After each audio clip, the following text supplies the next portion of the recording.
O neovisnom Južnom Sudanu i s čime se suočavaju njegovi stanovnici, razgovaramo sa Duškom Čavićem, slobodnim fotoreporterom koji je boravio u toj zemlji u nekim od najvažnijih njezinih trenutaka. Dobar dan. Dobar dan, živjeli. Današnji dokumentarni film posvećen je trojici od izgubljenih dječaka i njihovim sudbinama. Vi ste se također susretali sa njima. Kakvi su vaši dojmovi od njima? Koje su šanse za njihovo uklapanje u novu državu? Da odmah odgovorim, vrlo solidne. Ja sam boravio tamo u siječnju za vrijeme referenduma, dok Južni Sudan još nije bio neovisan, ali već za vrijeme referenduma bilo jasno da će narod glasati i na koncu 98% i više su glasili za neovisnost. Tako da taj osjećaj prevladavao sad na uspostavljenoj naciji. Šanse su vrlo solidne zato što, iako je zemlja potpuno bez infrastrukture, baš zato što se više nisu samo federalna sudanska jedinica, nego su neovisna država, svi se vraćaju, a isto tako razgovaraju i sa šeficom UNHCR-a tamo u Južnom Sudanu, Michelle Girard, pa mi je rekla da su samo povodom referenduma, da su već uspjeli vratiti 300.000 izbjeglica iz Južnog Sudana koji su bili u ostalim zemljama.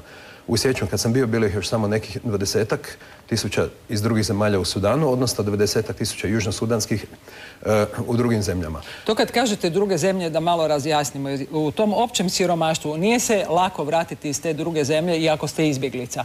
Jer to su tisuće kilometara. Na koji način oni prelaze uopće, dolaze, vraćaju se u tu zemlju? Povrat izbjeglica je nešto lakši, baš zato što nakon potpisivanja takozvanog sveobuhvatnog mirovnog sporazuma 2005. godine, tamo su došle institucije UN-a i druge humanitarne agencije, pa je to se često u organiziranoj mjeri. Za razliku od odlaska, kad su tamo odlazili kao djeca u kojima su plemenskim sukobima pobijene obitelji ili u sukobima sa arapskim sjevernim Sudanom, ili jednostavno nisu htjeli da se pridruže nijedna od vojnih frakcija, pa su morali po 1000 kilometara preći preko pustinja, imati marš smrti da bi došli do Etiopije, koja je tada na čelu bio Mengistov režim, pa su podržavali borbu Južnog Sudana, pa im je bio lakši, primali su ih sve, organizirali su dječje izbjegličke logore. Moj prijatelj mi recimo pričao kad je sa 13 godina prešao pustinju, uspije preživjeti. Mjesecima su bili u tom izbjegličkom logoru, još nisu došle humanitarne agencije, pa bi neko dijete, neki njihov prijatelj umre, jednostavno bi ga bacili u grmlje, imali su vode jer je u blizini bila rijeka, hrane gotovo nisu imali i umirali su kao muhe. Međutim, po dolasku humanitarnih agencija stvari su se poboljšale, tako da je povratak bio u mnogome organiziraniji. Osim toga, neki su prebili ne samo u Etiopiju izbjegličke logore, nego i u Ugandu, u Keniju, gdje su pronašli poslove, neki su roditelji poslali da tamo studiraju, tako da su se vratili kao... Na što se oni konkretno vraćaju? Njihove kuće ne postoje, odnosno nastanbe gdje su bili, jer to je bilo ratno područje. Na što se vraćaju? Koliko im ti stranci onda mogu pomoći? Kao ilustracija, prije 10 godina Džuba, glavni grad Južnog Sudana, ima oko 100.000 stanovnika. I danas nema gotovo nikakvu infrastrukturu, tek vlade zgrade su solidno izgrađene, polako se uvodi struja, voda i kanalizacija, ali danas, 10 godina kasnije, Džuba ima navodno oko 1 milijun stanovnika. Hoću reći, svi dolaze ovdje, tu su humanitarne agencije, tu su radna mjesta, pošto Južni Sudan, kažem, nema nikakve infrastrukture, gotovo nema industrije, praktički jedina tvornica u Džubi, velikom gradu, je pivovara. Međutim, sada slijede međunarodne investicije i brojne kompanije to vide kao izvor ulaganja. Iskazuju interes. Upravo to je veći zato što je Južni Sudan, osim toga, kao znate, sirovinski bogat naftom. Za sada je samo problem u to što Sjeverni Sudan ima naftovu, da Južni ne. Ali naftne kompanije pokazuju, već djeluju, ali pokazuju sve veći interes i dalje. Tako da bit će ulaganja i infrastruktura će se graditi. Kakvi su izgledi sadašnjeg predsjednika da izgradi stabilnu, neovisnu državu? Nije tu u pitanju samo sjever, nego i ti međuplemenski sukobi koji tinjaju stalno. Upravo tako. Međuplemenski sukobi između naroda Dinka, Nuer, Murle i drugih, to su stočarski narodi koji se već stotinama godina sukobe oko stoke, oko ispaše. To je latentni sukob koji nema nužno veze ni sa građanskim ratom protiv sjevera, protiv Arapa, niti sa kolonijalnom prošlošću, već je to, kažem, prisutno na onoj najosnovnijoj razini i oni se tu non-stop sukobe. Prisustvovao sam, vidio sam recimo jednom prilikom smo došli u jedno selo, špalir seljana oko mrtvog tijela u prašini. Već je prije pripadnici kradljici stoke iz narodne Murle napali su pastire Dinka iz tog sela, pobili su nekoliko njih, oteli 10 grla stoke, oteli mislim jedno dijete, a Dinke su uspjeli ubiti jednog napadača i sad se snatišu djeca s njim po cesti. Jer vlast je 200 kilometara dalje kroz savanu u obližnjem gradu Bor. Nema.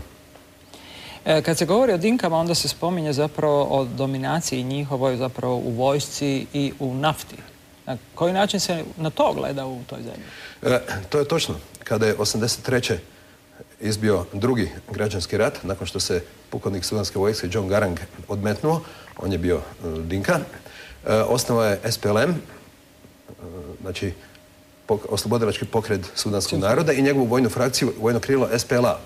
Tako da činjenica jeste, iako se SPLA Dinke su se zajedno sa ostalim narodima Južnog Sudana borili protiv sjevernjaka, međutim činjenica jeste da ostali narodi percipiraju SPLA prvenstveno kao vojsku Dinka.